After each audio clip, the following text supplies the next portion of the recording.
grabando la clase, pero aquí ya le puse, Ya está grabando, ya está grabando. Muy bien. En esta introducción vamos a ver la definición de qué es una herida. Las heridas que tienen diferentes mecanismos de lesión y mecanismos de producción se definen como una solución en la continuidad en que se produce ya sea herida en un órgano, en un tejido y por lo general secundaria a un traumatismo. Desde el punto de vista de la atención en urgencias, son las patologías más frecuentes en los servicios de urgencias.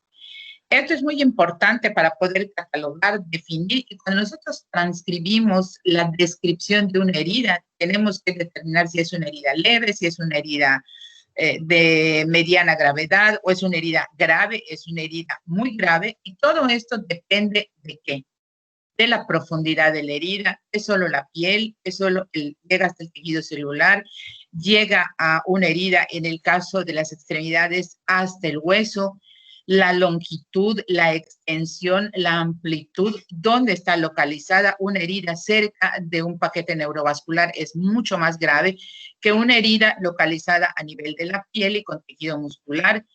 El grado de contaminación es muy importante porque no es lo mismo cortarse con un elemento cortante, pero limpio, a cortarse con un elemento contaminado con cualquier materia, llámese estiércol, llámese tierra, llámese hierbas, llámese accidentes en la carretera, etcétera. Entonces, la contaminación depende del sitio y el objeto o el tipo de lesión.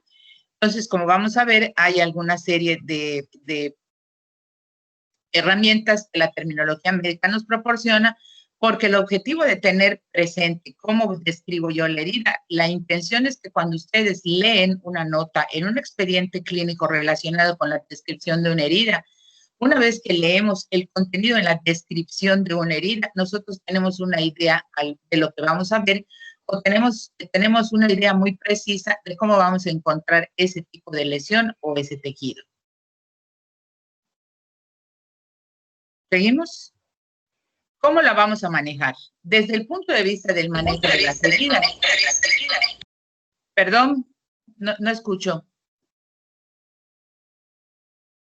¿Alguien tiene alguna pregunta? Seguimos. Doctora, pues un eco que se hizo con su voz. Un eco, a ver.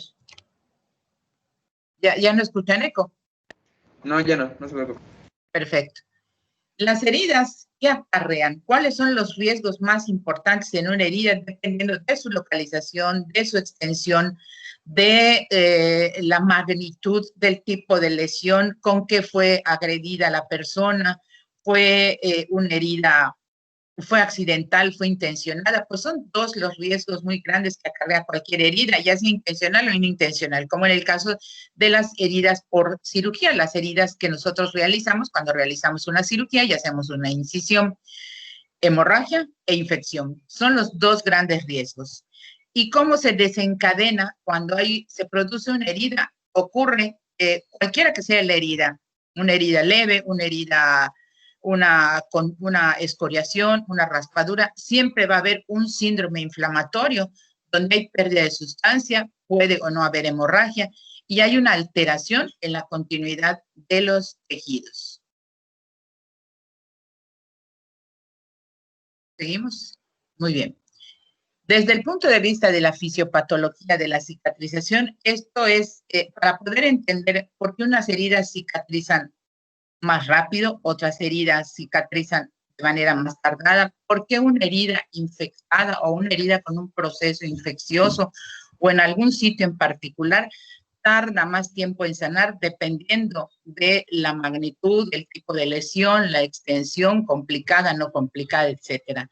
El elemento fundamental es que una herida simple o no complicada evoluciona a una curación de manera espontánea. ¿Esto qué quiere decir? Una raspadura, una escoriación, una lesión de la epidermis por un objeto filoso o cortante, como nos cortamos la punta de los dedos, te cortas accidentalmente con una hoja de papel, con un cuchillo, siempre y cuando no sea una herida profunda, pues de manera espontánea tiende a la cicatrización y ese proceso inflamatorio va a ocurrir por leve que sea la herida. Desde el punto de vista fisiopatológico, ¿cuáles son esos elementos que ocurren y que se desarrollan en el tratamiento de una herida? Fundamentalmente son dos etapas. ¿Qué es lo que hace nuestro organismo con cada una de las heridas?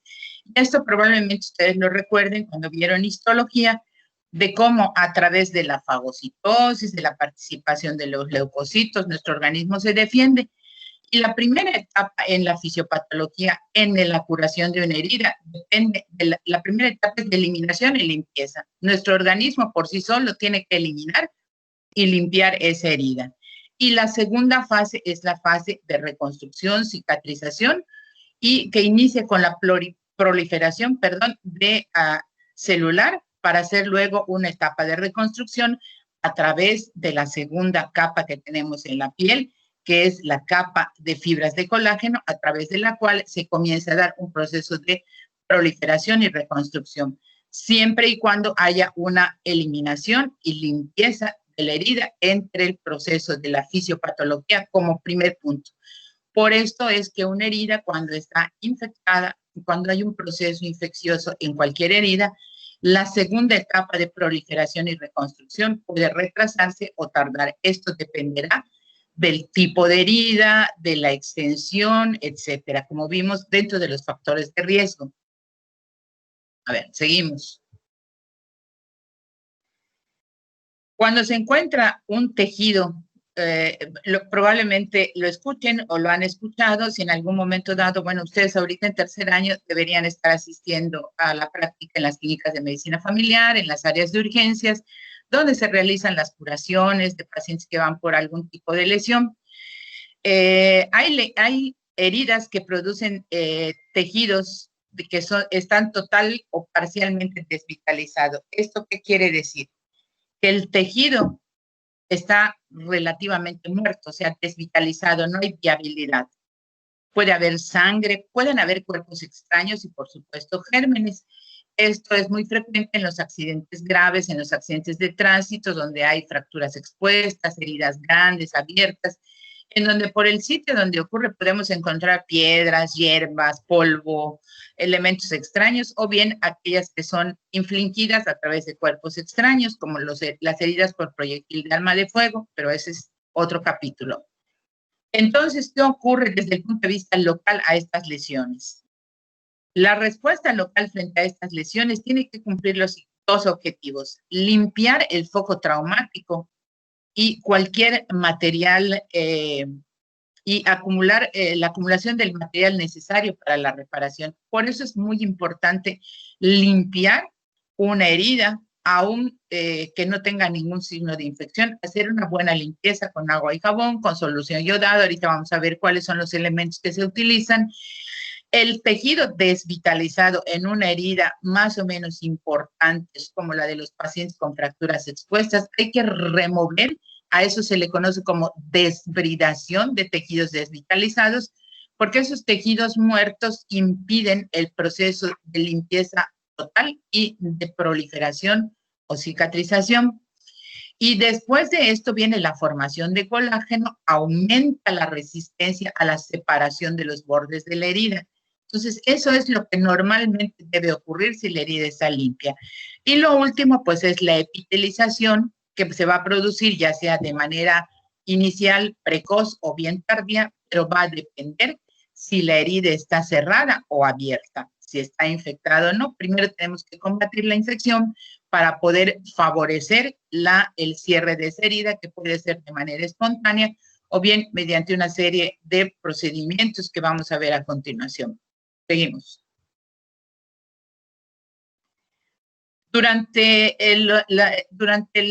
En la fase inicial, en el proceso inflamatorio inicial, ¿qué es lo que ocurre? Hay cambios de tipo vascular, cambios de tipo celular, y empiezan a aparecer los mediadores inflamatorios. Después de que pasa el proceso inflamatorio, va el segundo proceso que vimos en el inicio, que es el proceso reparador o de cicatrización. La cicatrización en las heridas se da en diferentes etapas, se da por diferentes etapas, o bien puede ocurrir de diferentes maneras. Cuando hablamos de una cicatrización por primera intención, es aquella cicatrización primaria que se observan ya sea en las heridas por cirugía o en heridas lineales, en heridas simples como una raspadura o bien en un proceso de una cirugía electiva o de una cirugía de urgencia llevada de manera correcta. Se hace una cirugía, se cierran los bordes, se hace un proceso de sutura de manera adecuada, cuidando los bordes, porque esto es muy importante. Si los bordes no están perfectamente afrontados y de manera correcta, no hay contacto entre los bordes y no se puede dar este proceso de cicatrización. Entonces, a este tipo de reparación se le conoce como cicatriz de primera intención, que es una forma de cicatrización primaria, pero requiere de las siguientes condiciones, como está señalada en la imagen. Para empezar, debe ser una herida no infectada. No debe estar sangrando, se debe realizar una hemostasia perfecta.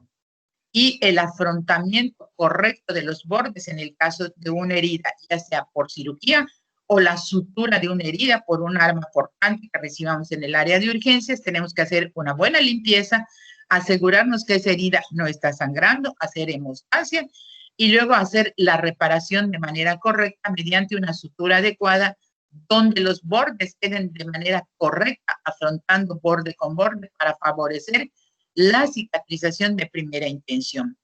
Y obviamente se sutura por planos, dependiendo de la gravedad de la herida. ¿Por qué? Porque las heridas, si nos vamos de arriba hacia abajo, tenemos primero la piel, el tejido celular, luego, en el caso del abdomen, tenemos la aponeurosis del abdomen, los tejidos abdominales, y luego vienen, para entrar a la cavidad abdominal, el peritoneo parietal que se secciona y de ahí hacemos el abordaje del abdomen. Ese es en el caso de la cirugía abdominal. En otro tipo de cirugías, por ejemplo, en el caso de la cirugía ortopédica traumatológica, dependiendo del sitio, pues vamos a ir igual de arriba hacia abajo, haciendo una incisión en la piel, en el tejido celular subcutáneo, realizando hemostasia conforme vamos incidiendo. La aponeurosis se separan los músculos hasta llegar al sitio de fractura para hacer la reparación. Cuando concluye la cirugía, la reparación va en sentido inverso, afrontando los bordes musculares, afrontando la fascia, afrontando el tejido celular y afrontando la piel.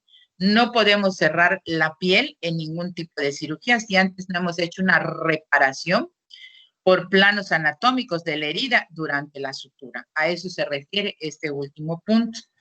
Dependiendo de la profundidad de la herida, será la reparación de los planos anatómicos. Cuando describimos, en el caso particular, una cirugía y queremos describir, hacemos tal cirugía, describiendo se incide la piel, separación por planos anatómicos hasta llegar al foco de fractura, reparación de la fractura con la aplicación de un clavo, una placa, etcétera. Cierre por planos anatómicos. Cuando yo escribo en la descripción de mi técnica quirúrgica el cierre por planos anatómicos, quiere decir que me fui plano por plano haciendo la reparación adecuada y la sutura adecuada en los planos anatómicos hasta llegar a la piel. ¿Quedó claro esto? Cicatrización por primera intención, porque vamos a ver las siguientes, por favor. ¿Alguna pregunta aquí? No, doctora, todo claro. Muy bien. ¿Seguimos? Viene la cicatrización. De entrada son 4 maneras de cicatrización. Ya vimos la primera. La cicatrización por segunda intención. Esta es un poco más lenta y depende de la formación de un tejido de granulación bien definido que puede dejar una cicatriz larga, retraída y antiestética. ¿Cuándo ocurre una cicatrización por segunda intención? Cuando hay pérdida de sustancia, o sea, hay pérdida de piel o dificultad para afrontar los bordes de una herida, porque sea una herida no lineal, una herida irregular, o cuando hay un compromiso infeccioso. Si una herida quirúrgica, en el caso, hago una cirugía, todo va muy bien, cierro por planos, pero la manipulación, el tipo de técnica quirúrgica o la causa que fuera, me complicó esa cirugía con un proceso infeccioso, la herida se abre y empiezan las curaciones. Entonces, la cicatrización que va a ocurrir en una herida que intentamos cerrar por primera intención, ahora va a ocurrir por segunda intención, cuando retiremos todo el compromiso infeccioso mediante una serie de curaciones y donde se va formando el tejido de granulación. En la segunda intención, el tejido de granulación es un tejido, como su nombre lo dice, de forma de gránulos, bien definido, sangrante, quiere decir que ya no hay infección y va a ir cicatrizando, pero el proceso es lento a expensas de tejido de granulación. Entonces, lo que iba a ser de primera intención se convierte en segunda intención en el caso de un procedimiento quirúrgico que desafortunadamente sufre una infección. Si tenemos una herida, como las heridas a nivel de la mano, por ejemplo, por accidentes, donde a pesar de hacer una buena curación, una buena debridación, pues son heridas que por sí, o muy contaminadas, sabemos que se va a infectar, no podemos cerrarlas. Entonces, ahí sí es una cicatrización de entrada por segunda intención a expensas del tejido de granulación. ¿Quedó claro este concepto? Porque la segunda intención puede ser por un proceso infeccioso de complicación o porque la herida en sí, por el tipo de herida que es, no permite hacer una sutura adecuada y tenemos que dejarla abierta para que ocurra un proceso de granulación y pueda cerrar por segunda intención, ¿de acuerdo? ¿Quedó claro este concepto? Sí. Sí, muy bien. Ahora nos vamos a la tercera intención. ¿Sí? Mi paciente de primera intención se infectó, su tejido se fue a segunda intención a través de la formación de granulación, pero tengo que cerrarlo, tengo que afrontar los bordes.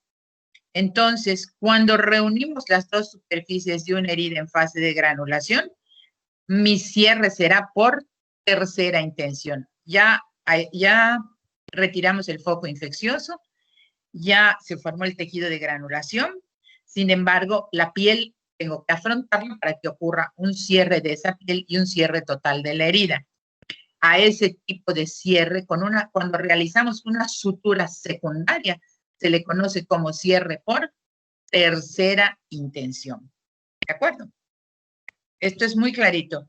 Una sutura secundaria después de un proceso primario, granulación, utilizo sutura por segunda vez, es una herida por una cicatrización por tercera intención cuando usamos una sutura secundaria. Y finalmente, por cuarta intención, es aquella herida que a pesar de una herida infectada, donde hubo pérdida de sustancia, donde ocurrió un cierre con tejido de granulación, pero no podemos realizar una sutura secundaria por la pérdida de piel, y entonces tenemos que recurrir a la aplicación de injertos cutáneos. Cuando una herida, y esto es muy frecuente en las fracturas expuestas, sobre todo en la pierna, las fracturas expuestas de tibia, que muchas veces por el tipo de piel, nada más aquí les recuerdo en la anatomía, acuérdense, el tercio distal de la pierna, la tibia es un hueso prácticamente subcutáneo en su cara interna, y la circulación del tercio medio hacia el tobillo es muy pobre, por lo tanto, son heridas que pierden mucho tejido y la cicatrización en una fractura expuesta para darle cobertura al hueso, se aplica la cicatrización por cuarta intención a través de la aplicación de injertos cutáneos, obviamente del mismo paciente, ¿verdad? A través de toma de injerto de un sitio para cubrir la superficie. Pero ¿cuándo se realiza el injerto?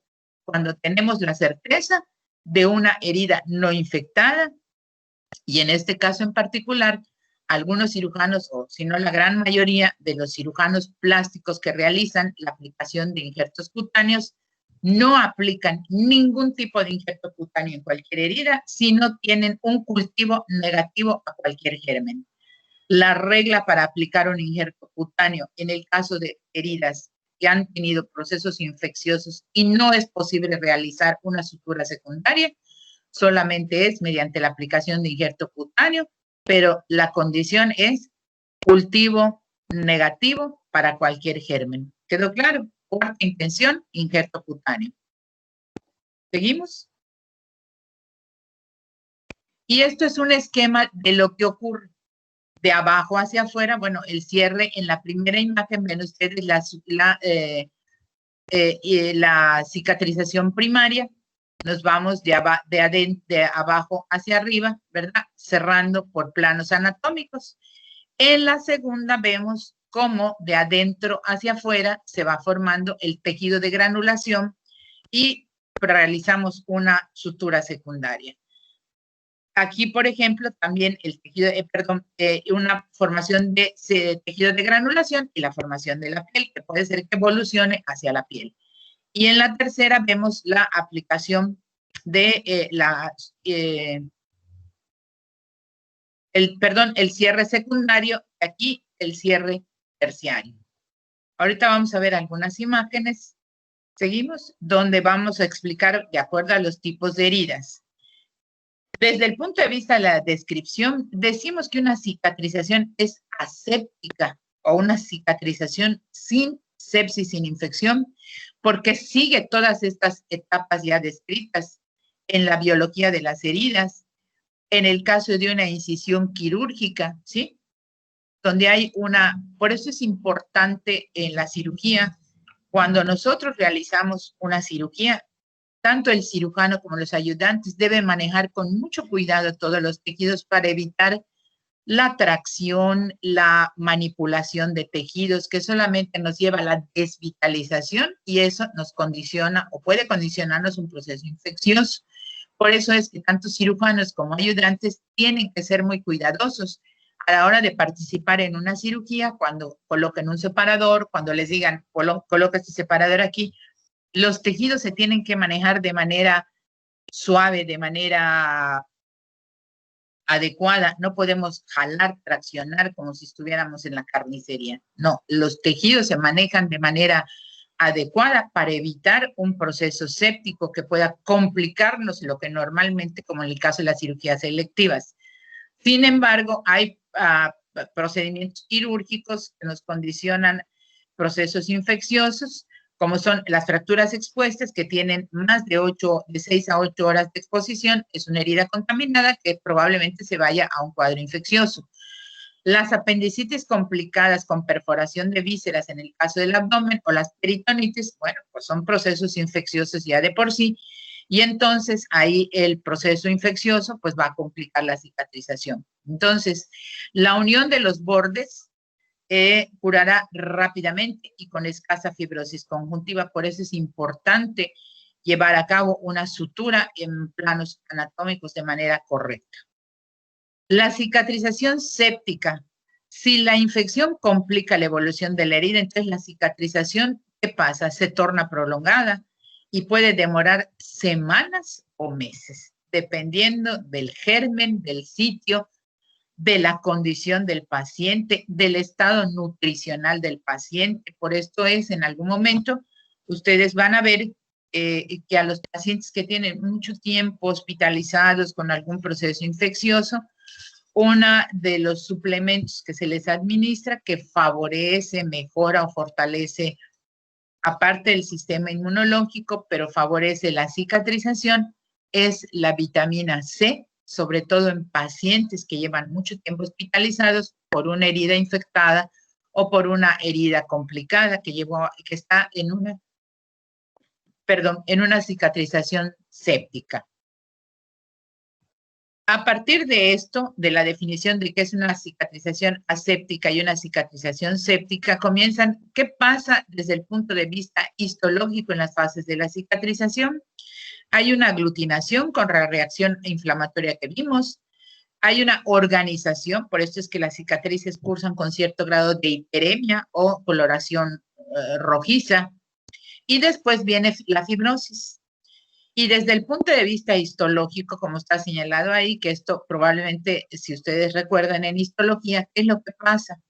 La epidermis se presenta lisa sin el festoneado de las papilas, porque la epidermis no posee glándulas sudoríparas ni tampoco formaciones pilosebáceas. Estas están en la profundidad. En la epidermis, el tejido conectivo no está formado por una serie de planos fibrosos paralelos, ¿sí? Está formado por una serie de planos paralelos. ¿Esto qué es? El tejido de colágeno. Y entonces todas estas fibras se van colocando perpendiculares a la epidermis y el tejido fibroso cicatricial pues encierra estos elementos celulares, como son los fibroblastos, para que ocurra todo este proceso de cicatrización. Estas son algunas de las características de la histológicas del proceso de cicatrización desde el punto de vista histológico a nivel de las heridas. ¿Seguimos? Muy bien. Esto se lo tienen que aprender muy bien para que puedan en un momento dado al elaborar la historia clínica o la descripción en una nota clínica, en el expediente clínico de un paciente. Bueno, pues, ¿qué es el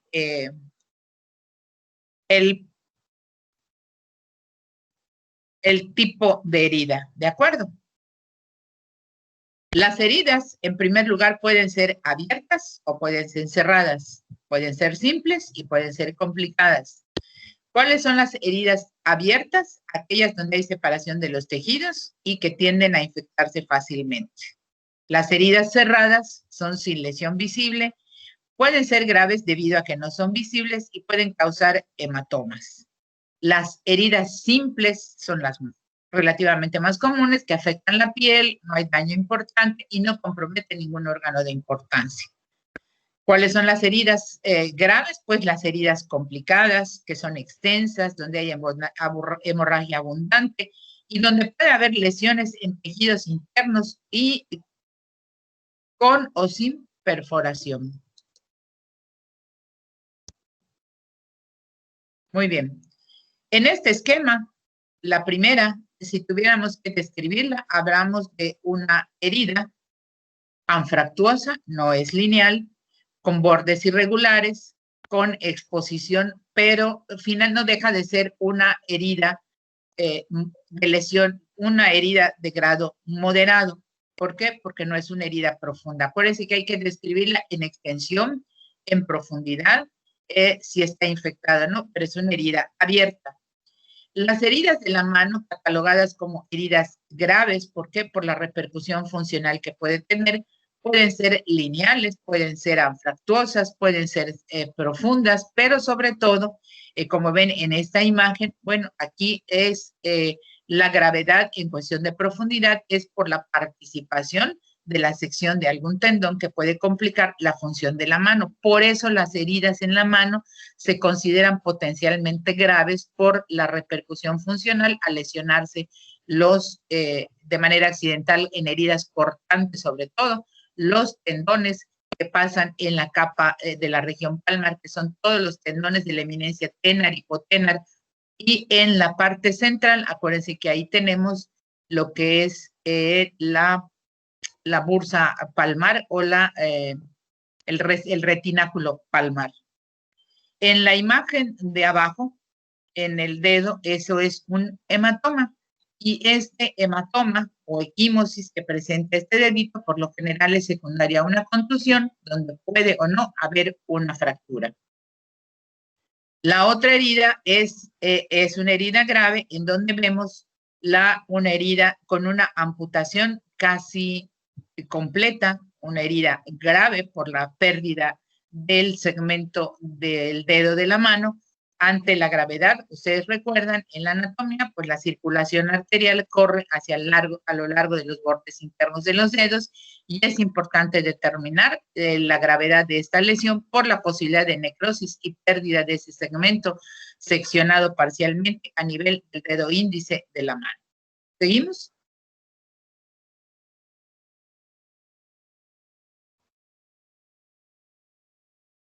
A ver, la siguiente imagen. Muy bien. Entonces, hemos ido de la superficialidad a la profundidad. La primera imagen les muestra pues una herida lineal que nos podemos hacer con inclusive hasta con una hoja de papel, con un objeto cortante, pero es una herida simple.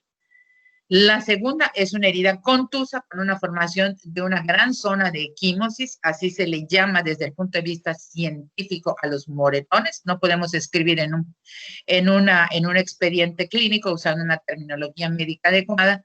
Si yo quisiera describir la imagen que vemos arriba a la derecha de su pantalla, describiría paciente que presenta una gran zona de equimosis localizada en la superficie ventral del antebrazo a nivel del pliegue del codo y hasta el tercio medio del antebrazo. ¿De acuerdo? Es una zona y mide tanto por tanto y se extiende o no se extiende, pero cualquier moretón se conoce como equimosis. Si además hay una colección de sangre, eso se conoce como hematoma. La imagen de abajo pues corresponde a una herida quirúrgica completamente lineal en donde hay puntos de sutura a través de una sutura. Aquí les voy a adelantar un poquito en relación a las suturas. Las suturas de la piel tienen que ser a través de material que no se absorbe. En el Kwayomi tienen una tabla que dice cuáles son los materiales absorbibles y no absorbibles desde el punto de vista de la sutura. ¿Cuáles son los materiales que en un momento dado se utilizan para suturar? Dependiendo del tejido. Las suturas absorbibles se utilizan para suturar la profundidad de los tejidos. Esto es para suturar el peritoneo parietal, el peritoneo visceral, para suturar fascia, para suturar algún tipo de estructura en donde el material es absorbible, ya sea el catgut, que es tripa de gato, suturas de algodón, pero que son absorbibles.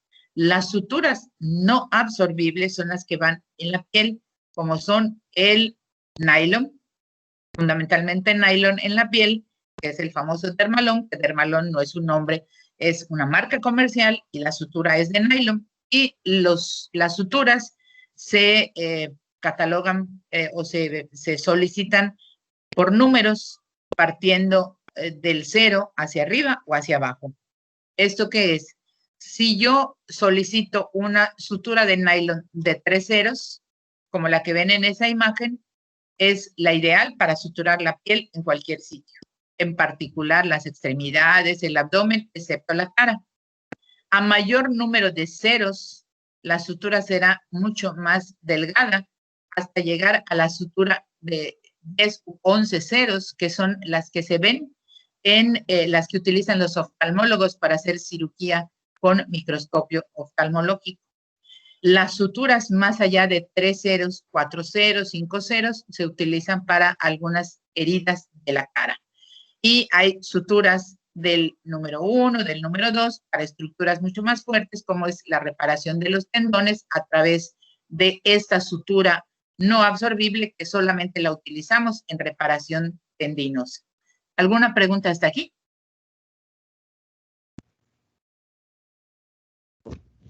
¿No? ¿Ninguna pregunta? ¿Podemos seguir? Jóvenes, ¿alguna pregunta? Doctora, todo bien. una pregunta aquí. Sí. Para cuando suturan tendones, ¿esos serían absorbibles o no absorbibles? Solamente en la reparación tendinosa. ¿Por qué? Porque cuando yo reparo, por ejemplo, un tendón de Aquiles, la sutura no necesito que se absorba, porque si se absorbe me va a desbaratar, se va a ir mi tendón no va a quedar totalmente reparado. Para los tendones se utiliza material no absorbible, ya sean tendones de la mano, tendones, ¿cuáles tendones reparamos con más frecuencia? Cirujanos plásticos, ortopedistas. Las lesiones de la mano para reparar tendones, bueno, ahí es un nylon de 3 o de 4 ceros para hacerla una cirugía más fina. Y en el caso a nivel de la pierna, uno de los tendones que se lesiona por práctica deportiva, por heridas, por caídas, es el tendón de Aquiles. Utilizamos material no absorbible, que puede ser el nylon de un cero, del número 1 o del número 2, que sea un material fuerte y resistente, porque recuerden que el tendón de Aquiles es el tendón más fuerte del organismo. ¿Quedó claro? Pero para la piel es nylon. Ahorita vamos a ver otro tipo de suturas, porque la piel no solamente la podemos suturar con nylon, hay otro tipo de suturas que probablemente han escuchado, han visto, o a alguien han visto con este tipo. La imagen de su derecha, pues corresponde a una herida lineal, ¿verdad?, que está granulando y tiene una cicatrización por segunda intención. ¿Seguimos? En la siguiente imagen van a ver qué es una herida contusa, qué es una herida punzante. Aquí les recuerdo que de acuerdo a nuestra descripción en el expediente clínico, este tiene una serie de implicaciones desde el punto de vista médico-legal para quien resulta lesionado y para quien lesionó. Si el paciente tiene una contusión, hablamos de una lesión traumática de la piel, como lo es una contusión con una zona equimótica en la primera imagen. La piel conserva su integridad. Herida contusa. Hay destrucción celular, pero clínicamente hay dolor y equimosis, como muestra la primera imagen. No hay otro tipo, no hay alteración en la piel. Esas son heridas leves que van a tardar en cicatrizar menos de 2 semanas, por lo tanto, no son objeto de acción de tipo legal. Si nos vamos a las heridas punzantes o heridas producidas por objetos puntiagudos, son heridas como las que ven en la imagen, producidas, aquí no tiene que ver el óxido de un clavo, de una grapa o de un tornillo. Eso es relacionado con el tétanos, eso sí se los tengo que aclarar. Tiene que ver, el óxido no lleva el tétanos, sino que la exposición de un material metálico a Clostridium tetani ahí está, no tiene que ver el óxido, sino que una herida punzante con un objeto puntiagudo es muy dolorosa. ¿Cuál es el peligro de esto? Que es una herida donde el sangrado es escaso, hay un orificio de entrada poco notorio y por lo tanto es susceptible a una infección de manera muy fácil. Por esto es que hay que describir las heridas tal cual. Herida punzante producida por clavo, por tornillo, poco sangrado. Entonces a veces tenemos que hacer un corte para que visualicemos hasta dónde llega porque desconocemos la profundidad y producir un poco de sangrado para evitar la infección y que se dé el proceso de cicatrización y disminuyamos la posibilidad de infección. ¿Seguimos? Entonces, ¿qué es una herida cortante? La herida cortante producida por objetos afilados que van desde una navaja, una tijera, un cuchillo, un cristal, la punta de una mesa de cristal. Lo característico en las heridas cortantes es que es una herida con bordes limpios y lineales. También hay hemorragias. Puede haber hemorragia desde escasa, moderada o abundante y desafortunadamente se pueden afectar músculos, tendones y nervios. La primera imagen es muy común, pues, en los niños cuando comienzan a caminar y tienen de manera cercana mesas que llegan a su altura, que son objetos cortantes y no tienen los extremos de las mesas de manera roma, sino que son puntiagudos y de cristal, pues, o caídas que producen este tipo de heridas lineales. Y afortunadamente las heridas en la cara cicatrizan muy rápido porque tenemos una gran circulación, tenemos una circulación abundante en la cara y en el cuero cabelludo. Por esto es que pueden ser muy aparatosas desde el punto de vista del sangrado, pero el mismo sangrado hace que estas heridas a nivel de la cara, sobre todo si son lineales, tengan muy poca probabilidad de infectarse. Cuando combinamos la punción con el corte, pues hablamos de heridas punzocortantes, y estos son objetos puntiagudos y filosos, como son los puñales, las tijeras, cuchillos, un hueso fracturado, y aquí la diferencia con la cortante es que combina corte y punción, como ven en las dos imágenes de abajo. ¿Seguimos? Esto es de lo más común. Las raspaduras, escoriaciones o abrasiones son las que se producen cuando se produce una caída. Todos hemos sufrido alguna caída, desafortunadamente, y la piel cae sobre una superficie dura que puede ser una acera, el pavimento, y se produce una escoriación, raspadura o abrasión que desde el punto de vista clínico prácticamente abarcan la piel, pero que son muy dolorosas porque producen una sensación de ardor, su sangrado es escaso, hay que tener mucho cuidado, mucho aseo, porque son heridas que se pueden infectar con facilidad. Y la característica muy importante a nivel de las raspaduras, en la práctica médica, en el expediente, lo anotamos como escoriación. La epidermis es la más afectada. Obviamente, a mayor magnitud, mayor dolor y mayor posibilidad de infección. Por eso es importante cubrirlas, proteger estas heridas con gasas estériles para evitar un proceso infeccioso, y algunos materiales de curación que utilizamos, como son medicamentos tópicos a través de la aplicación de cremas con antibiótico, etcétera, para evitar la infección y para mantener lubricada esa herida, esa escoriación, porque son sumamente dolorosos, realmente arden y duelen mucho. Las laceraciones son aquellas lesiones producidas por bordes dentados, como son la sierra caladora de los carpinteros, sierras que utilizan algunas personas que trabajan desde el punto de vista mecánico y que aquí producen desgarro.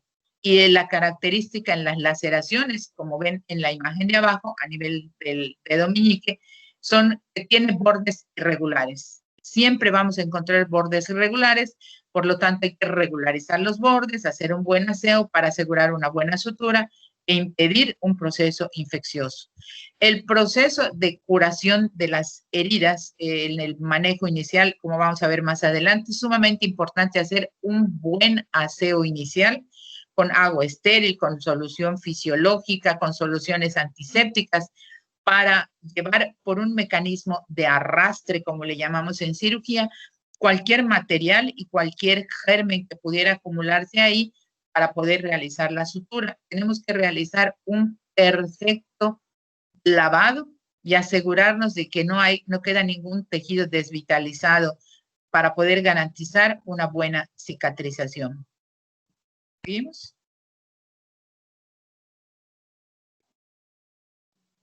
En relación a algún tipo de heridas, estas heridas por proyectil de arma de fuego, pues aquí en nuestro medio afortunadamente no las vemos tan frecuentes, pero pues en otros países, en otros lugares de nuestro país, pues sí ven lesiones por proyectil de arma de fuego, que dependerá del tipo de arma de fuego, la magnitud, la intensidad, el tipo de lesión. Por esto es que aquí se describe como una herida en donde generalmente el orificio de entrada es pequeño, puede haber orificio de entrada, orificio de salida, y cuando esto se produce a nivel de las extremidades y ocasionan fracturas por proyectil de arma de fuego, las fracturas por proyectil de arma de fuego son catalogadas como fracturas expuestas de tercer grado porque un cuerpo extraño de afuera hacia adentro fracturó el hueso. Por definición, las fracturas por proyectil de arma de fuego son fracturas de tercer grado. Entonces, en este caso, puede ser que el orificio esté limpio y el orificio de mayor tamaño. La hemorragia es variable dependiendo del sitio del órgano afectado y la afectación pues es variable dependiendo si es en el tórax, en el abdomen, si abarcó solamente la piel y el tejido celular, por lo tanto, pero son consideradas lesiones graves cuando son por arma de fuego. Las lesiones por balines a ver, jóvenes, se está grabando. Pueden apagar su canal. Las lesiones por aplastamiento, cuando algunas partes del cuerpo son atrapadas por objetos pesados, por ejemplo, cuando nos damos un golpe con un martillo, cuando en el caso de los derrumbes o en el caso de la gente que trabaja en la construcción sufre un atrapamiento por un objeto pesado, pues esto puede incluir inclusive fracturas.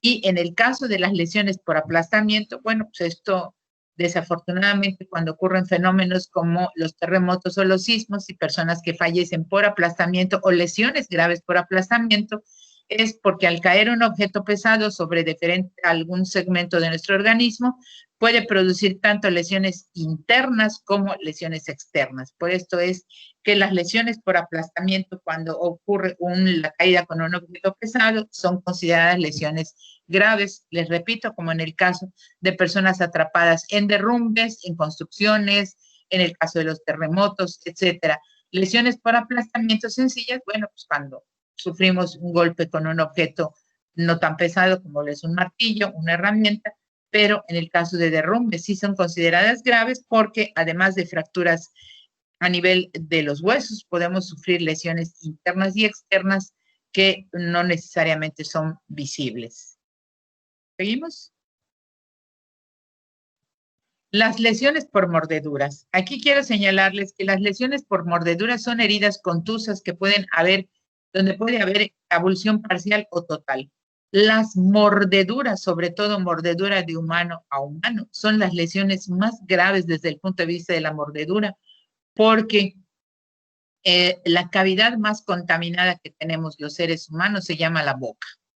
Cuando ocurre una mordedura, ya sea de manera accidental o de manera intencional, la herida por mordedura representa una intensa contaminación. Son graves cuando son ocasionadas por cualquier, ya sea un animal, un perro, un gato, cualquier animal por el que podamos sufrir una mordedura. Sin embargo, las más contaminadas desde el punto de vista de gravedad son aquellas mordeduras de humanos, a humanos, ¿verdad? ¿Por qué? Porque tenemos la boca llena de gérmenes.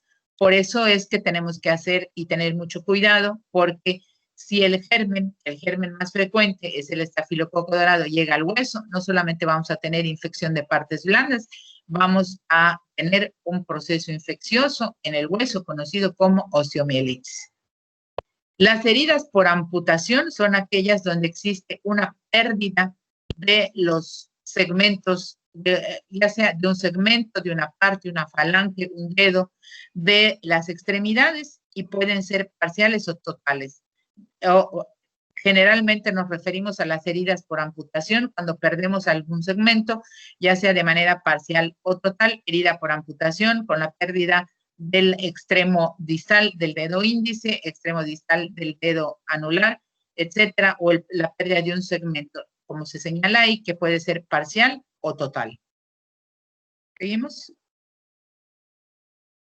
Entonces, en esta imagen, lo único que les señalo es, nada más para señalar, la abrasión, escoriación, es únicamente de la piel. Una herida incisiva, una herida lineal, una herida por laceración, es una herida con bordes dentados irregulares, una herida punzante, es un orificio pequeño, y una amputación parcial, la pérdida de algún segmento, y la herida abrasiva, abulsiva, es por la esfacelación o heridas, a veces de manera en bisel, que ocurren a nivel de la piel, donde se mencionan también como heridas de tipo abulsivo. ¿Seguimos? ¿Qué vamos a hacer cuando estamos en urgencias ante el manejo de un paciente para hacer el manejo de las heridas en urgencias? Obviamente tenemos que investigar el mecanismo de lesión, ¿verdad? Aquí nos referimos a la exploración general del paciente. Bueno, si tenemos un paciente con una herida cutánea, bueno, pues esto no es una urgencia absoluta o una urgencia total. Hay que hacer prioridades en la evaluación cuando tengo un paciente con múltiples heridas, está respirando, está sangrando, lesiones asociadas, y planeamos nuestro tratamiento. Es muy importante en el interrogatorio, siempre y cuando nuestro paciente pueda resolver, determinar el mecanismo del accidente, cómo, cuándo, con qué objeto cortante, punzante, fue con una sierra, cuándo ocurrió, a qué hora ocurrió, está sangrando, no está sangrando, ocurrió hace varios días, el tejido está, todo el interrogatorio que tengamos que hacer para determinar la gravedad y magnitud de la herida, a no ser que sea totalmente visible. Es muy importante determinar las alergias. No podemos aplicar, si vamos a realizar una sutura con anestésico local, si no sabemos si el paciente es o no alérgico a determinado medicamento, ya sea medicamento para el dolor, anestesia local, o bien en el caso de la administración de antibióticos. Es muy importante en el interrogatorio averiguar cualquier tipo de alergia, ya sea a sustancias antisépticas, a medicamentos, anestésicos, porque tenemos que tener en cuenta todo esto a la hora de administrar el tratamiento. Las enfermedades que en lo particular el paciente tenga, bueno, no es lo mismo atender a un paciente joven sin ninguna comorbilidad que atender a un paciente con alguna comorbilidad, por lo general diabetes, en donde su situación está controlada o no está controlada, porque acuérdense que un paciente diabético sin un control adecuado, con cifras de hiperglucemia o con un descontrol metabólico, esto nos va a condicionar un retraso en el proceso de cicatrización. Cualquier enfermedad de interés con su tratamiento debe ser documentada. El paciente ha tenido una intervención quirúrgica previa, el paciente tiene un cuadro de inmunización, como vamos a ver. ¿Por qué? Porque es importante en las heridas, ¿verdad? Desde las leves hasta las graves, o en el caso de heridas por cirugía, la determinación del paciente inmunizado por la posibilidad de alguna infección o de de que el paciente pueda contraer tétanos. Por eso es importante su cuadro de inmunizaciones, en particular la vacunación antitetánica. ¿Seguimos?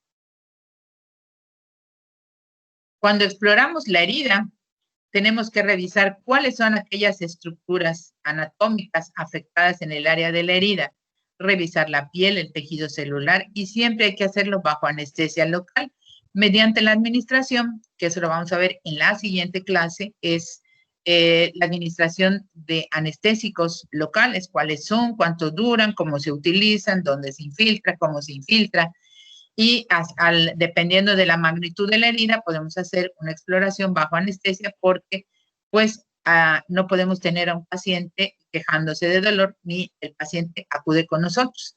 Siguiendo el principio básico de medicina de no dañar y quitar dolor, el paciente viene porque quiere que le quitemos el dolor y le realicemos un tratamiento adecuado. Entonces es importante hacerlo bajo anestesia local si así lo consideramos, por la magnitud de la lesión, y para eso es importante determinar cómo podemos saber si el paciente ha recibido algún anestésico previo. Obviamente si ha tenido alguna herida, y es importante investigar si ha acudido en alguna ocasión al área de odontología donde le han aplicado anestésico local por algún procedimiento odontológico.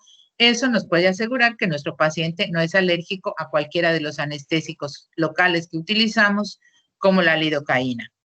Cuando tratamos heridas faciales, por eso les puse estas dos imágenes radiológicas que corresponden a radiografías en cuestión de trauma facial o trauma craneofacial.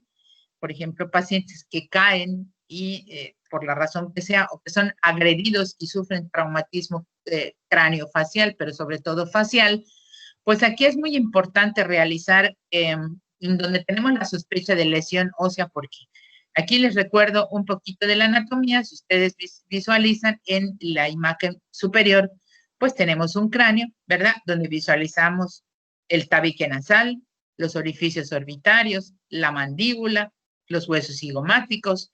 Entonces, acuérdense cuando vimos anatomía que el piso de la órbita, y la órbita en sí es una caja ósea muy delgada, y que en el piso de la órbita se aloja el nervio. A ver, ¿quién se acuerda? ¿Nadie se acuerda? Paul, Frida. Nada. Tienen que repasar un poquitín de anatomía. Cuando vimos la órbita, nada más les voy a recordar, ¿se acuerdan de aquellas fracturas de Lefort? Lefort 1, Lefort 2, Lefort 3, que tenían que ver con alteraciones en el piso de la órbita. Bueno, pues por ahí pasa un nerviecillo de la órbita, que es muy importante para la visión. No es el nervio, el nervio óptico pasa a través del orificio del conducto óptico localizado en el vértice de la órbita, pero hace su recorrido en el piso de la órbita. Entonces, si tenemos un traumatismo facial y hay una disrupción en el piso de la órbita, entonces tenemos el antecedente de un trauma facial, que son, por ejemplo, en los boxeadores, en los lesionados, en las caídas de frente. El trauma es muy aparatoso porque llegan con un gran edema periorbitario. Es muy importante, además de la exploración, realizar de manera inmediata y en cuanto se pueda radiografías en AP lateral del cráneo, y una proyección importante es esta, la que ven ustedes abajo. Arriba y abajo se llama proyección de Waters. Los otorrinolaringólogos la utilizan mucho, ¿sí? Ustedes ven en la imagen de arriba, aquí, en la imagen de arriba, aquí ustedes ven, estos son los senos frontales, los senos maxilares, algo de los mastoideos, pero básicamente vemos aquí los senos frontales, los senos maxilares, ¿sí? Y todas las cavidades neumáticas de lo que es cráneo y cara. Entonces, la proyección de Waters es una proyección que visualiza occipito nasomentoniana. Es una placa que abarca esto y una proyección de Cadwell para visualizar el tabique nasal y la cavidad nasal para ver si no hay una fractura en el tabique. La más grave aquí en esta es la fractura de Lefort por la posibilidad de lesión neurológica. Y por supuesto, la utilización de la tomografía en el caso que sea necesario cuando la gravedad de la lesión así lo determine. Les recuerdo que los estudios radiológicos, como la radiografía y la tomografía, nos sirven para visualizar estructuras óseas. La resonancia magnética, que se utiliza en otro tipo de padecimientos, no en este tipo de traumas, se utiliza para ver partes blandas, ¿de acuerdo? Cada estudio tiene una indicación en lo particular dentro del sistema musculoesquelético y dentro del tipo de lesiones que vamos a ver. En la columna lumbar, para visualizar hernias de disco, que es una de las últimas presentaciones que vemos en relación a lumbalgia. La resonancia magnética tiene mucha utilidad cuando tenemos un síndrome radicular, cuando tenemos datos de hernia de disco, porque visualiza aquello que no se ve en una radiografía. Vemos partes blandas. Si hablamos de lesiones de la rodilla, ¿se oye bien o se oye el eco? Se oye eco. Pero creo que es el micrófono de Eric. Sí, alguien tiene... Por favor, apaguen sus micrófonos. Dale. Entonces, les comentaba, si tenemos a un paciente lesionado de la rodilla, que lo vamos a ver así muy, muy detallado. Paciente con lesión ligamentaria en la rodilla, sospecho, jugador de fútbol, se lesionó el ligamento cruzado anterior. Llega con ustedes como médico general y les dice, bueno, doctor, creo que no en agudo, porque en agudo es otra situación. Paciente en donde sospechamos lesión de ligamento cruzado, no reciente, ustedes le van a pedir como médico general una radiografía que les va a servir para descartar lesión ósea, nada más. El estudio ideal para determinar una lesión ligamentaria en la rodilla se llama resonancia magnética. El estudio ideal para determinar lesiones, hernias de disco, compresiones de los nervios espinales a nivel de la columna lumbar se llama resonancia magnética. Aquí, en este caso, de los traumatismos faciales donde sospechamos de una fractura de Lefort, por lo general pedimos tomografía. Estas proyecciones y tomografía. Esto es, en lo particular, este tipo de lesiones, donde solicitamos radiografías.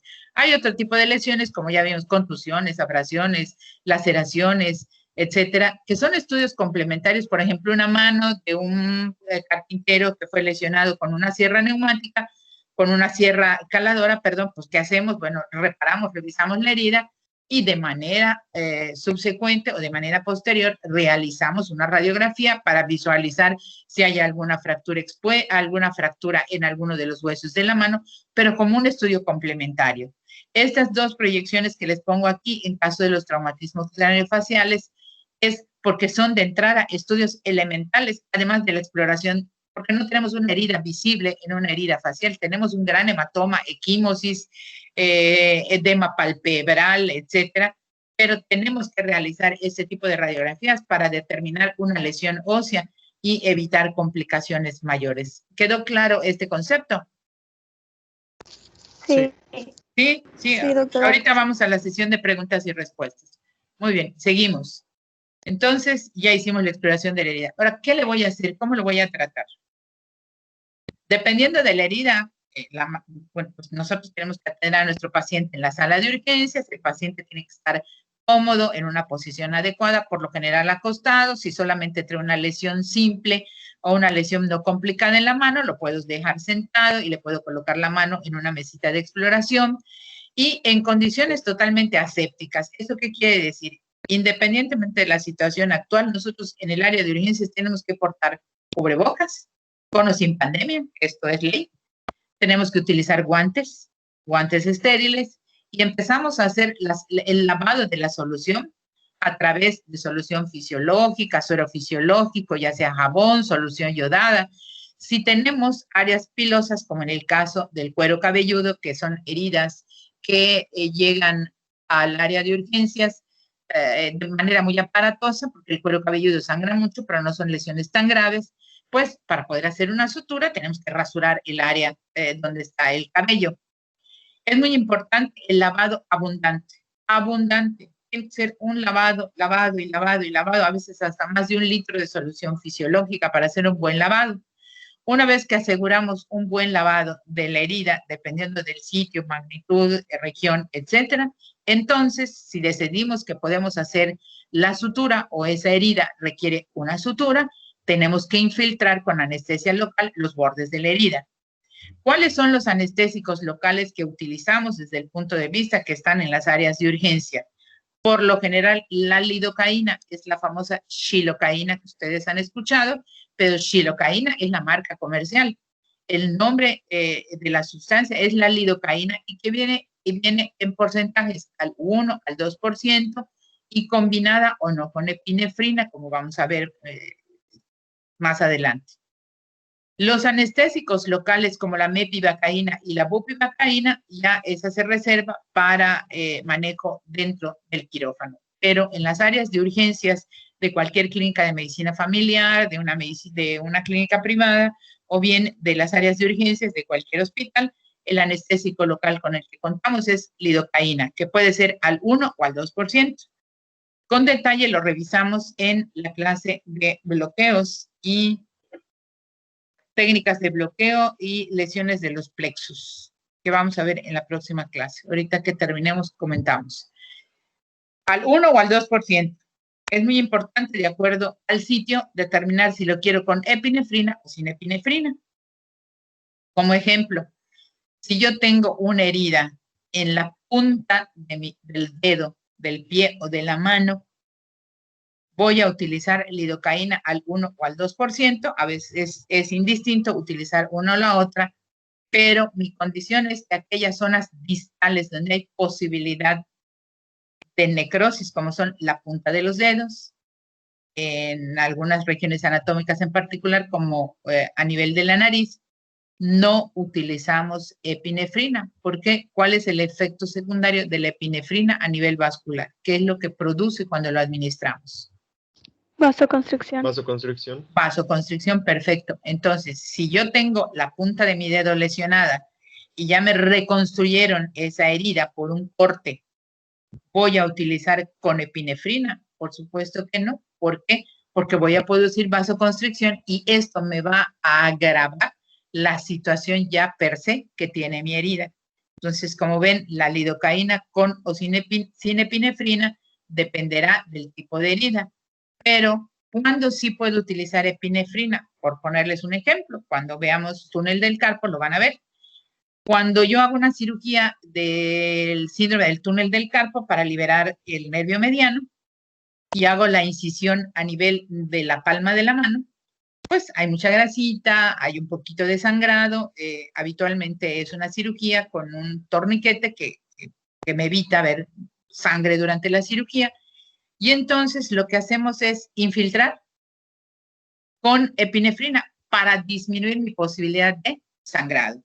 Y ahí es poco probable, como no es un sitio distal, las partes distales es donde debemos evitar utilizar anestésico local con epinefrina, no anestésico.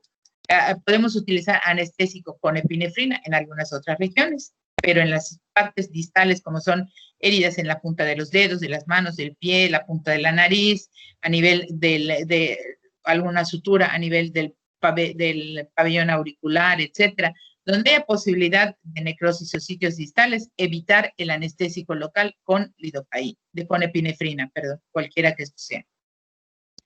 Entonces, una vez realizada la infiltración, podemos explorar nuestra herida en condiciones asépticas. Esto es, seguimos con el cubrebocas. Si así lo consideramos, unos guantes nos sirven para lavar, limpiar. Y si vamos a realizar la sutura, nos cambiamos de guantes y utilizamos unos guantes siempre estériles, pero ya desechamos aquellos que nos sirvieron para hacer el lavado de la herida y procedemos a revisarla. Si hay que desbridar el tejido contundido, lastimado, desvitalizado, lo removemos. Tenemos que asegurarnos que no esté sangrando y una vez realizado el lavado, la exploración bajo anestesia, infiltrado, debridado y con hemostasia, procedemos a la sutura. Dependiendo de la profundidad, hacemos una sutura por planos anatómicos. Es muy importante utilizar una sutura que asegure los bordes afrontados, pero no con tensión. No hacer un nudo muy apretado porque la tensión produce isquemia y entonces se va a producir una zona isquémica en nuestra cicatriz, en nuestra herida, perdón. Esto va a permitir que no haya una buena cicatrización porque la tensión produce isquemia del tejido. Una vez reparada la herida, ¿cuándo se va a retirar la sutura? Que eso también muchos pacientes regresan a urgencias con ustedes por, vengo a que me retire los puntos. Las heridas a nivel de la cara, por lo menos durante de 3 hasta 6 días, las podemos dejar. ¿Por qué? Porque les repito, las heridas de párpados, cara, etcétera, son heridas muy nobles. Tienen un gran sangrado y esto nos permite una muy buena cicatrización y retirar antes de los 10 días los puntos de sutura. Claro, dependerá de la magnitud, dependerá de la extensión, de la profundidad, pero por lo general 6 días de una sutura a nivel de la cara, del párpado, de la frente son suficientes. Y hay algunas otras situaciones en donde en lugar de sutura, muchos cirujanos plásticos utilizan las tiras adhesivas estériles cuando la profundidad de la herida sí lo permite y en lugar de sutura afrontan los bordes con una, bueno, con las famosas maripositas, nada más que en este caso son tiras estériles de adheribles para afrontar los bordes y evitar una sutura y esto da una buena cicatrización sin dejar cicatrices anormales. En el tronco y en las extremidades, de 7 a 10 y hasta 14 días. En el caso de la cirugía ortopédica o traumatológica, todas las suturas, tanto en el dorso, en cirugía de columna, como a nivel de las extremidades o cirugía a nivel abdominal, mínimo son 10 días que la sutura, no podemos retirar antes de 10 días, no debemos retirar la sutura antes de 10 días y máximo 14 días. ¿Sucede algo si se queda más tiempo? Pues no. Probablemente el paciente no tendrá nada, pero dejarlo más tiempo, nuestro propio organismo comienza a hacer reacción al material de sutura. Entonces, por eso es importante determinar los días en el tiempo en que el paciente debe regresar a retirar la sutura. En la imagen de abajo ven ustedes la técnica de sutura mediante un portaagujas, cómo se agarra de manera correcta, el afronte correcto de los bordes de la piel, haciendo los nudos apropiados. Pero como les comentaba anteriormente en las clases pasadas, las técnicas para hacer suturas y la introducción a la técnica quirúrgica esto lo llevan en introducción a la técnica quirúrgica y el taller de suturas lo van a llevar en 4º año a través de las clases de técnica quirúrgica y del taller de suturas. Pueden leer, sí, para poder comprender un poquito más esto en el texto que ya les mencioné del Wyoming, que les va a servir tanto ahora como en el próximo año para el taller de suturas. ¿Alguna pregunta hasta aquí, jóvenes? No. ¿No? ¿Quedó todo claro? No, ¿Cuál es el tratamiento desglosado, pero de manera muy rápida en cuestión de la sutura? Sí, doctora. Perfecto, muy bien. ¿Seguimos?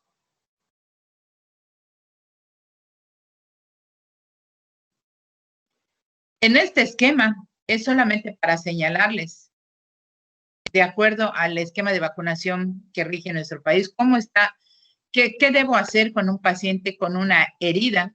A todo el que llegue con una herida lo voy a enviar a medicina preventiva para aplicarle su inmunización.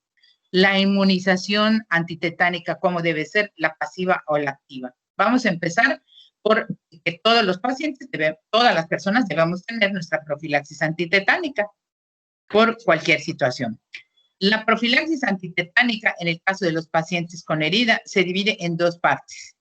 La profilaxis antitetánica de manera pasiva, que es a través de la administración de oxoide tetánico, y la profilaxis antitetánica activa, que es a través de la administración de gamma globulina hiperinmune. Son los dos primeros conceptos que tienen que tener presente ustedes.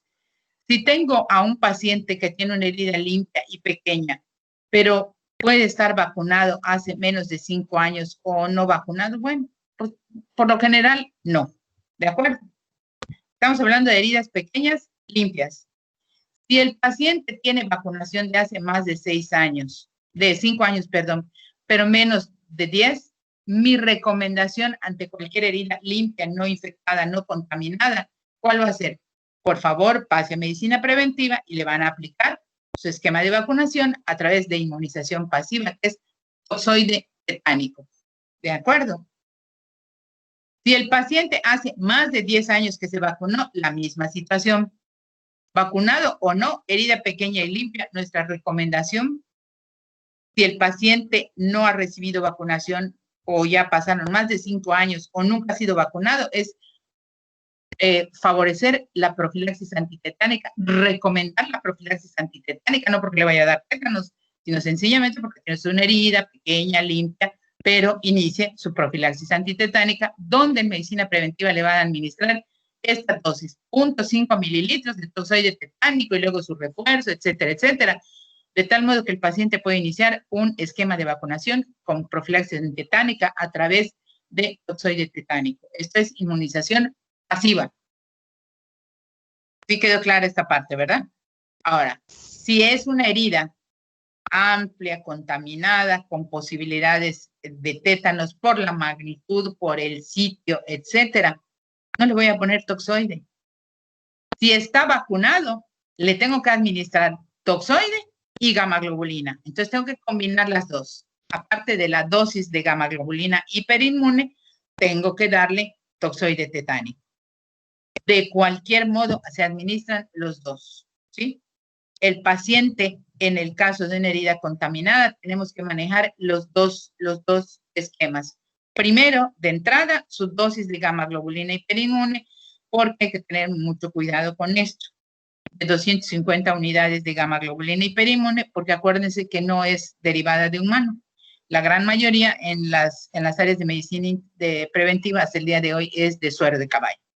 Entonces, esto lo realizan si hay que avisar a medicina preventiva. Tengo un paciente con una herida contaminada, con posibilidades de que pudiera evolucionar con mucha precaución, o sea, no es que le vaya a dar tétanos, pero si tengo una herida amplia y contaminada, además de iniciar una dosis de toxoide tetánico de manera posterior, mi primer manejo en profilaxis antitetánica es la administración de gamma globulina hiperinmune, ¿de acuerdo? Vacunado o no, ustedes tienen que administrar gamma globulina hiperinmune y después recomiendan la dosis de toxoide tetánico. ¿Por qué? Porque nuestro medio es muy difícil. No tenemos la educación de la vacunación de manera rutinaria en la cuestión de los adultos. Sin embargo, en cuestión de los niños, pues ellos tienen una cartilla de vacunación, pero nosotros los adultos, lamentablemente, hasta que no tenemos un proceso de herida contaminada o un proceso infeccioso o la posibilidad de una herida, sobre todo heridas punzocortantes, etcétera, no nos acordamos que no tenemos profilaxis antitetánica y en ese momento es como iniciar un esquema de vacunación. Por eso es recomendable la profilaxis antitetánica en cuanto haya una herida para que el paciente pueda seguir un esquema de vacunación y tener un esquema completo. En el caso de las heridas contaminadas con posibilidades de infección y posibilidades de contraer tétanos, siempre administrar gamma globulina hiperinmune y completarlo con la dosis de toxoide tetánico. De esto creamos los dos tipos de inmunidad. El toxoide tetánico es la administración del Clostridium tetani de manera pasiva para crear nuestros anticuerpos.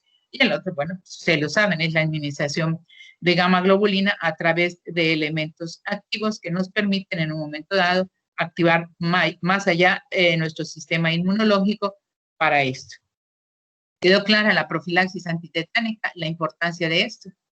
Y nuestra educación para nuestros esquemas de vacunación, ¿de acuerdo? ¿Seguimos? Sí, doctora. Desde el punto de vista, no solamente de profilaxis antitetánica, ustedes van a escuchar cómo muchas personas, hasta antes de la regularización de la venta de agentes antimicrobianos o antibióticos, como se les conoce, de todos los antibióticos que hay en el mercado, bueno, pues cualquier persona podía ir y adquirir un medicamento contra la infección desde los de primera, segunda, tercera, etcétera, en el caso de cualquier herida. La regulación de la medicina actual, para empezar, para poder adquirir un medicamento antimicrobiano o un antibiótico, cualquier medicamento de estos, se necesita una receta emitida por un médico con cédula profesional y esa receta es retenida en la farmacia como los medicamentos controlados o bien es anotada por quien lo prescribió en la dosis, etcétera. Ya no te lo venden el medicamento sin receta, por lo tanto se requiere de un profesional con cédula profesional como lo es médico,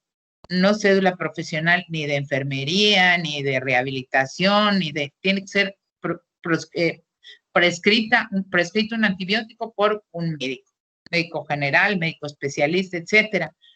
¿Por qué? Porque desafortunadamente, cuando no había esta regularización, cualquier persona podía ir y comprar un antibiótico. Y esto obedece a que de manera indiscriminada lo tomaban en dosis no las adecuadas, en tiempo no el suficiente. Y todo esto lo único que creó fue una resistencia de un antibiótico hacia determinado germen. Por lo tanto, para administrar profilaxis antibiótica o antimicrobiana, pues esto se utiliza cuando la herida está limpia, pero contaminada. Esto es una herida limpia, ya la limpié, pero esta herida ocurrió hace 8 horas. El paciente viajó desde un rancho de Tizimín donde se accidentó, se cortó, cayó en el estiércol, está contaminada, etcétera. Y aunque yo ya la limpié y quedó limpia, yo le tengo que dar profilaxis antimicrobiana. Y los antibióticos que se utilizan van desde los más sencillos, encaminados a evitar el germen más frecuente que ustedes saben que ocurre en la piel, partes blandas e inclusive en el hueso, que se llama estafilococo dorado. ¿Y cómo lo prevenimos? Administrando dosis adecuadas de dicloxacilina, ciprofloxacina, cefazolina, ceftriaxona, etcétera, hasta llegar a otros antibióticos como son los aminoglucósidos del tipo de la amicacina o la gentamicina. Sin embargo, estos dos últimos, que son para gram negativos, hay que tener mucho cuidado en el manejo porque los dos tienden a producir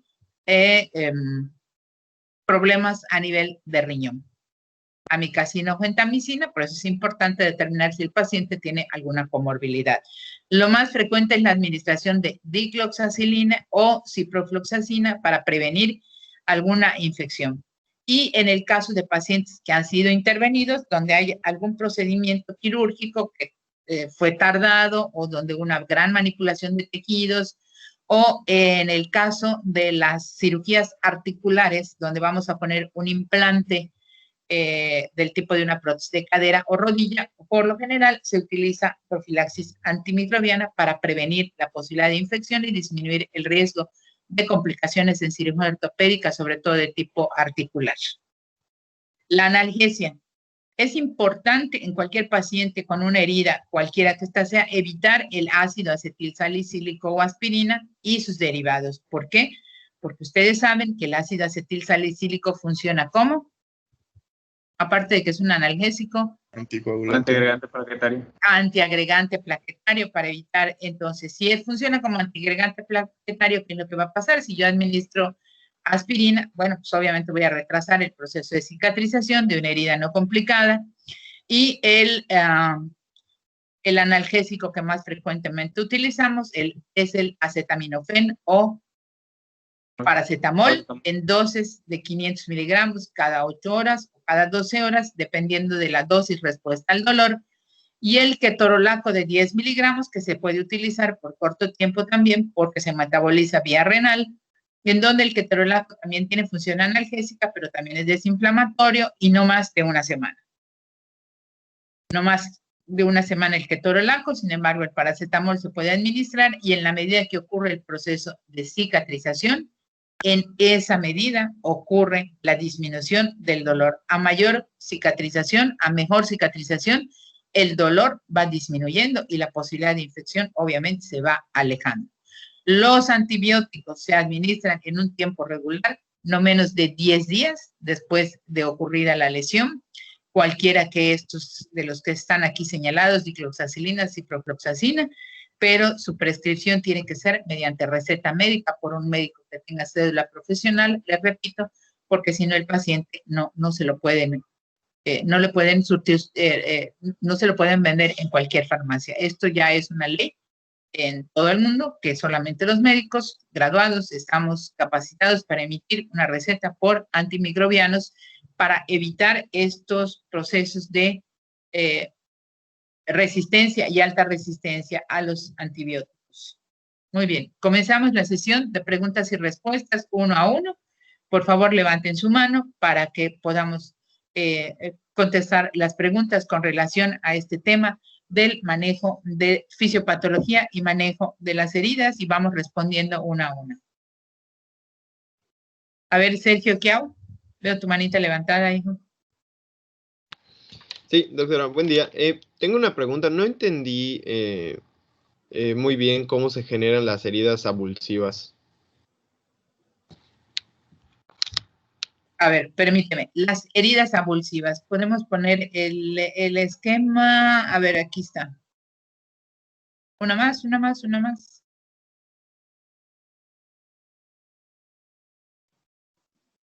Cuando hay un esquema, ahorita lo vemos. Hay un esquema donde, por ejemplo, tú sufres una herida cortante con un objeto cortante, ¿sí?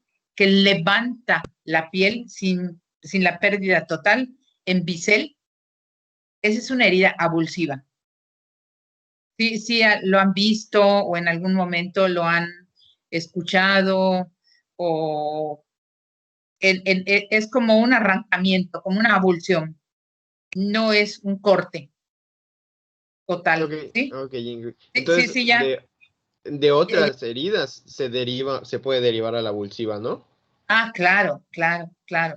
Por ejemplo, es muy común cuando te cortas con un cuchillo y se levanta la piel, pero es nada más, se levanta la piel y como si fuera un bisel. No tienes dónde suturar, esas hay que cerrarlas, ocluirlas, así se llama al vendaje, a la colocación de gasas, vendaje, ocluir una herida. Se refiere a tapar y cubrir siempre con gases estériles.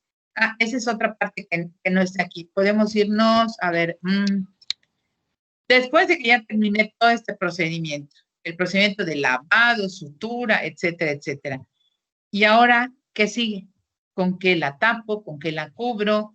¿Qué le pongo? ¿Le pongo una gasa? ¿Le pongo un apósito?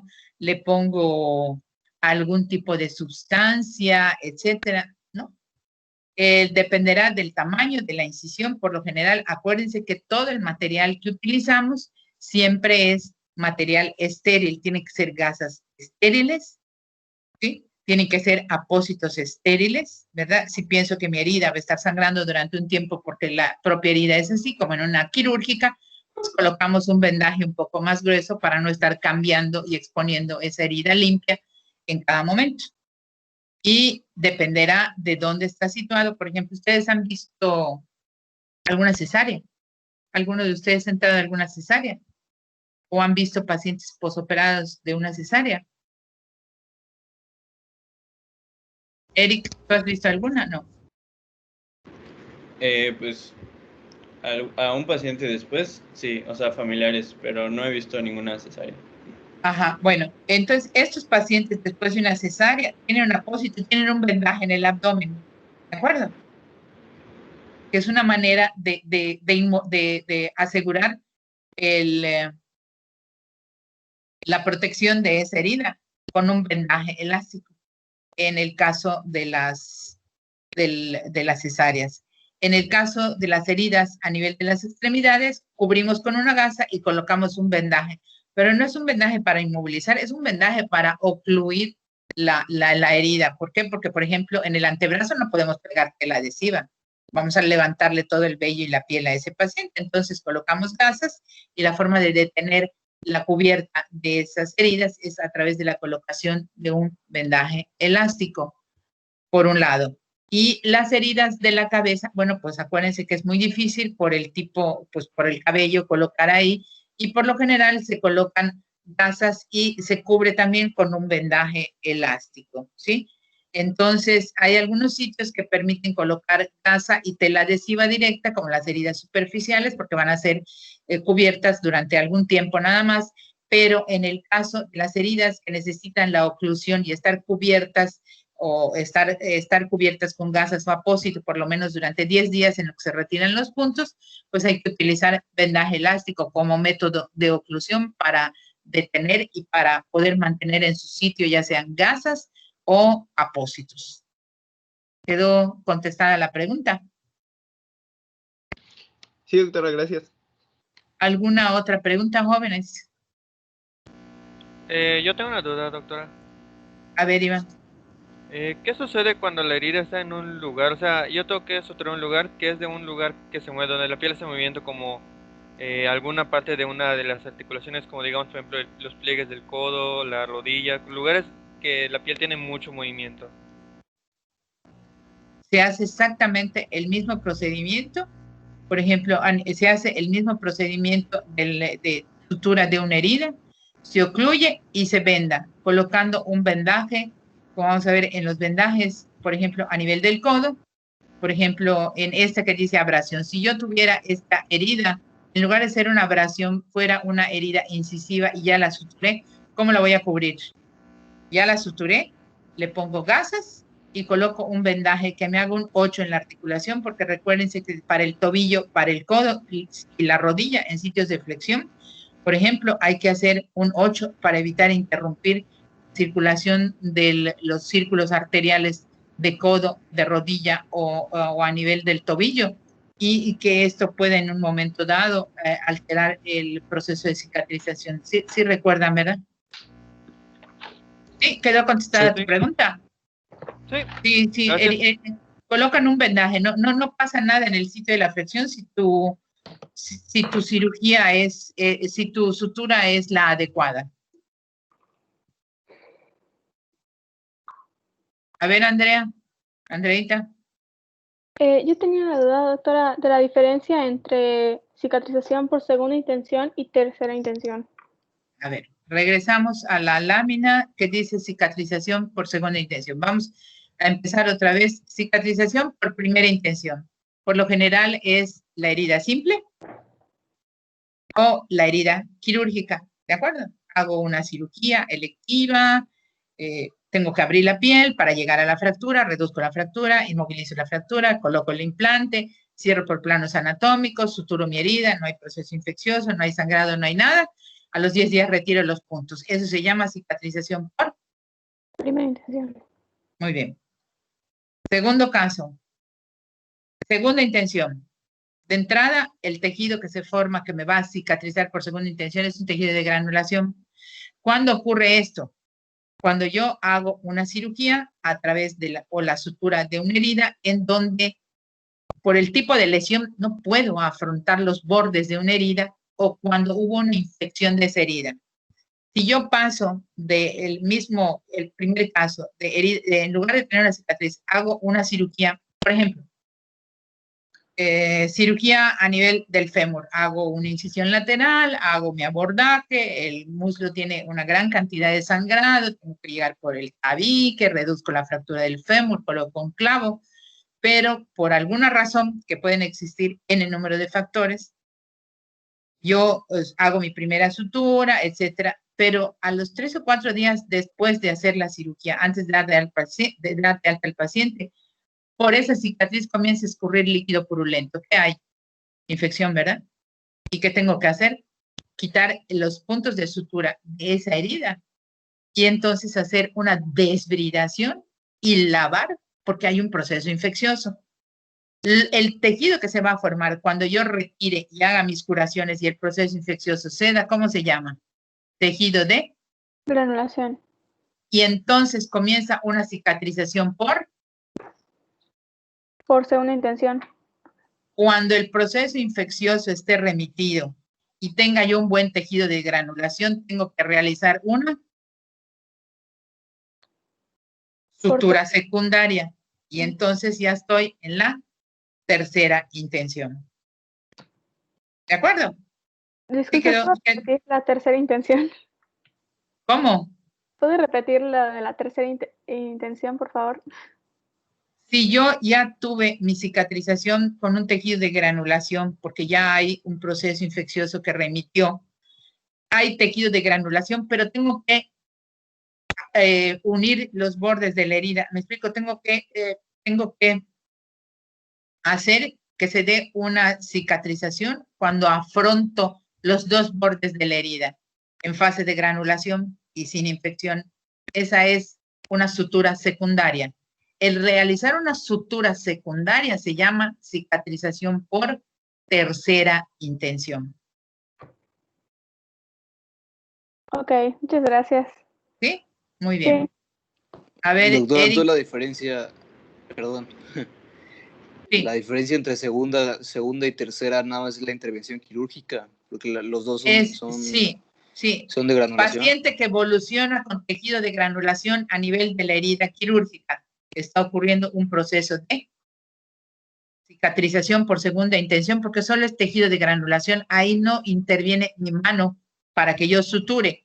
Que la herida puede cicatrizar sin necesidad de una segunda sutura, porque las características de la herida y el tejido de granulación me produce cicatrización, sí. No es condición de que de la segunda tengo que ir a la tercera. ¿Me explico? Sí. Sino que se infectó, lo debridé, ya no tengo infección y el tejido solito de adentro hacia afuera está formando granulación y no necesito afrontar por el tipo de herida que es, no necesito afrontar mi tejido de mi piel porque el tejido de granulación me está cerrando la herida. Entonces, ya estuvo. ¿Sí? Por lo general ocurre cuando hay presustancia de dificultad para afrontar los bordes o también cuando existe un compromiso infeccioso en la segunda intención. Pero que al ceder la infección, el tejido de granulación, si la herida es pequeña, me puede cicatrizar sin necesidad de una sutura por tercera, para una sutura secundaria, sí, puede ocurrir. Ahora, ya pasó la fase, ya tengo un buen tejido de granulación, pero el tipo de herida no permite que los bordes de la piel se afronten, tengo que recurrir a una sutura secundaria. Entonces, a eso se le llama promover la cicatrización por tercera intención. Ok. Y cuando no podemos, bajo ninguna circunstancia, a pesar de no tener infección, de tener los bordes ahí, pero no podemos acercar los bordes, entonces se requiere de la aplicación porque las características de la herida así lo consideren. Requerimos de una herida, la aplicación, en la herida, de un injerto cutáneo. A ese tipo de cicatrización se le conoce como cicatrización por cuarta intención, cuando aplicamos un injerto cutáneo. Ok. Ya quedó claro, ¿verdad? Sí, gracias. Muy bien. Entonces, ¿alguna otra pregunta? Doctora, Sí, Eric. Había mencionado que el estudio ideal para ligamentos y hernia de disco, ¿cuál era? ¿Lo podría repetir? Resonancia magnética. Ok, muchas gracias, doctora. ¿Alguna otra pregunta más? Irene. Irenita, veo tu manita levantada. A ver, dime, hija. Sí. ¿Cuál era el abordaje de las heridas por contusión? Sí. A ver, heridas por contusión. Las heridas por mecanismo de producción. De acuerdo al mecanismo de producción, las heridas pueden ser por contusión. A ver, no, permíteme, vamos a regresar al anterior. Por contusión. Y cuando son por contusión, a ver, son aquellas heridas donde hay una lesión traumática únicamente de la piel y donde la piel conserva su integridad. Esa es la característica particular cuando yo describo. Esta imagen corresponde a una herida por contusión con una zona equimótica que mide tanto más cuanto o está en remisión porque ya tiene alguna coloración amarilla aquí arriba, etcétera. Pero cuando les llega un paciente con un moretón, por ejemplo, Y esto tiene que tener mucha precaución, lamentablemente. Digo lamentablemente porque pues ojalá y no tengan que atender un caso de estos que a veces requieren de otro tipo de atención. Las lesiones por violencia intrafamiliar, que a veces no son visibles, pero que cuando examinamos un paciente, es una manera de hacer medicina forense, medicina legal, medicina a través de trabajo social, de todos estos programas de violencia intrafamiliar. Por lo general son personas, mujeres, madres, esposas o hijos agredidos con objetos, ya sea con un bate, con un palo, con lo que sea, y estos van a producir heridas contusas. Si yo voy a describir estas lesiones, tengo que decir, paciente femenina de tantos años de edad es traída a urgencias por haber sufrido contusiones múltiples en el tórax, en el abdomen. Y cuando yo la reviso, cuando yo digo cuando yo las describo, tengo que mostrar contusión o lesión, herida contusa a nivel del muslo, por ejemplo, con una zona de equimosis que mide tanto más cuanto. Hay lesión, hay destrucción celular, hay dolor, hay equimosis, pero aquí en la contusión lo más importante es que la piel está íntegra y por lo general es debido a un trauma, a un golpe, ya sea de manera accidental o intencional. Eso es lo que tienen que diferenciar ustedes de manera muy precisa, ¿de acuerdo? ¿Quedó claro, Irenita? Sí, gracias. Muy bien. ¿Alguna otra pregunta, chicos? Jorge. Ah, ya bajaste tu manita. ¿Alguna pregunta pendiente? No. Nada más. Sí. ¿Sí? ¿Quién? Andreita. Yo, Jorge. Ah, Jorge, perdón. Sí, una Jorge Guillermo. Doctora. ¿Es lo mismo el toxoide tetánico que la antitoxina tetánica? A ver, no. Toxoide tetánico es como se le conoce por lo general a la aplicación de vacunación pasiva. Pero medicina preventiva sí lo maneja. Ustedes cuando indiquen, digan toxoide tetánico, ya saben que es inmunización pasiva. Antitoxina tetánica, gamaglobulina y perimune. ¿Sí? ¿Sí me explico? Ok, gracias. Sí, esa es la diferencia, Jorge, sí. Así como les estoy explicando. ¿Alguna otra pregunta para pasar a las indicaciones de la próxima clase? Sí, doctora, yo... A ver, Andreita, dime. Es sobre lo que preguntó Irene. Es que igual vi que cuando es muy profundo en la contusión, se hace punción o drenaje quirúrgico. Ah, pero si tienes un hematoma, cuando de la equimosis pasas al hematoma.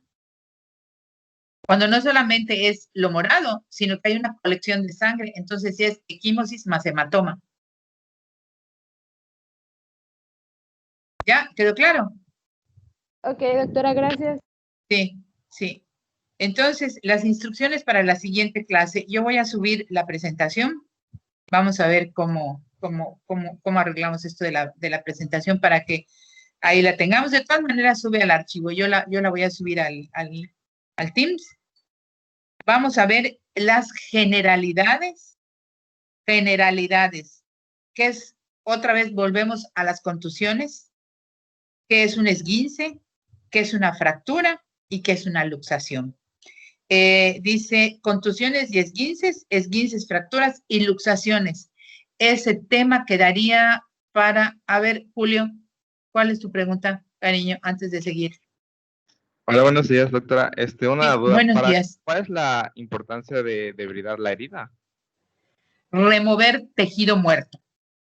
El tejido desvitalizado y tejido muerto no permite una cicatrización adecuada si dejamos tejido muerto ahí.